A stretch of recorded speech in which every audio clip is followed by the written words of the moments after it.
जैसा कि आप सभी का 70 दिन के आंदोलन में आज 71वां दिन हो गया, एक ऐतिहासिक आंदोलन रहा जिसमें आप लोगों ने पूर्ण रूप से अनुशासित रहे और ये आंदोलन वो सफलता की सीढ़ी पे जो चढ़ने के लिए हम शुरू से प्रयासरत रहे कि कहीं ना कहीं हमारा इस आंदोलन का रिजल्ट निकले और आपने हर वो स्टेप अपनाया जिससे सरकार के समक्ष अपनी बात पहुंची।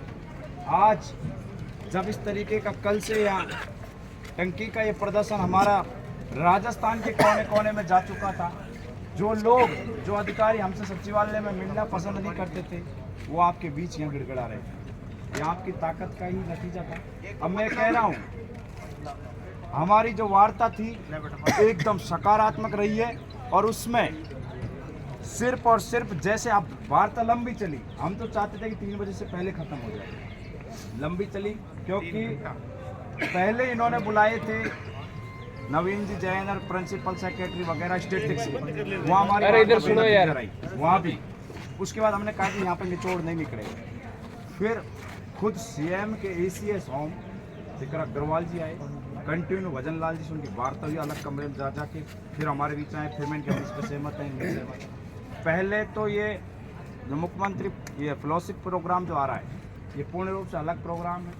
हमने यही कहा था कि हम मानते हैं कि ये इंटर्नशिप थी या जैसा भी था अंडरटेकिंग थी, लेकिन हमारा फ्यूचर के साथ खिलवाड़ नहीं हो, इसलिए हमको हमारे अनुभव के आधार पे हमें दोबारा नौकरी मिले।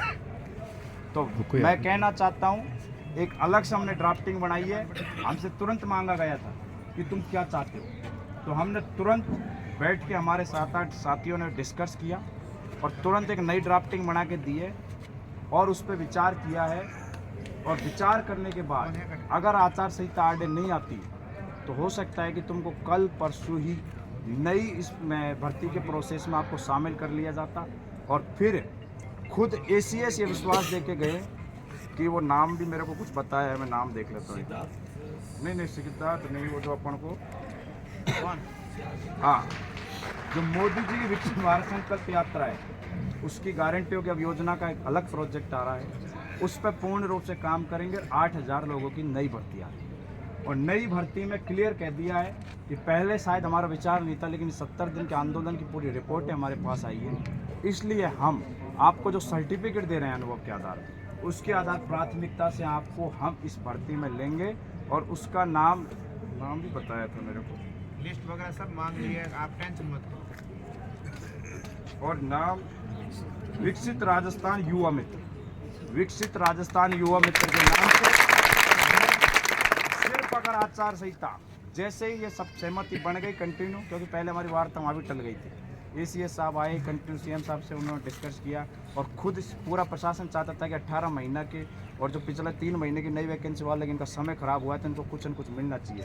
तो उन्होंने क्लियर कह दिया कि प्राथमिकता के तौर पे जो नया अभी इलेक्शन के बाद ये प्रोजेक्ट आ रहा है विकसित भारत संकल्प यात्रा में, इसमें प्राथमिकता के तौर पे जो पूर्व में कार्यरत युवा मित्र हैं उनको इसमें मर्ज किया जाएगा और आपको निरंतर इसमें नौकरी पर रखा जाएगा। और ये पूर्ण रूप से उनकी भावनाएं हमारे साथ जुड़ी हुई हैं। वो कह रहे थे लेकिन आचार संहिता आ गई, शायद अपनी किस्मत खराब हो सकता है कल परसों में अपना ये काम चालू हो जाता पूरा। उन्होंने अलग से अगर उनको करना नहीं होता तो वो कह रहे कि क्या चाहते हो कि क्या हम इसमें क्या कर सकें। उन्होंने कहा कि ड्राफ्टिंग बना के ये दो, तो हमने अनुभव बताया और क्राइटेरिया हमने कहा कि 12th पास ही रखो। उसमें हम ये भी कह गए कि 12th पास, क्योंकि ज़्यादातर हमारे युवा में 12th पास लगे, तो वो BA का हटा दिया, आयु का कोई लफड़ा नहीं रहेगा, उसमें 21 से 40 का रहेगा। तो आप अब निश्चिंत होकर खुश होकर जाइए। दूसरा, पूरे खुद कमिश्नर ऑफ पुलिस ने हमें विश्वास दिलाया कि 70 दिन के आंदोलन में किसी भी तरह के कोई मुकदमा नहीं होगा, किसी भी तरह की तुम्हारे ऊपर कोई कार्रवाई नहीं होगी। ये खुद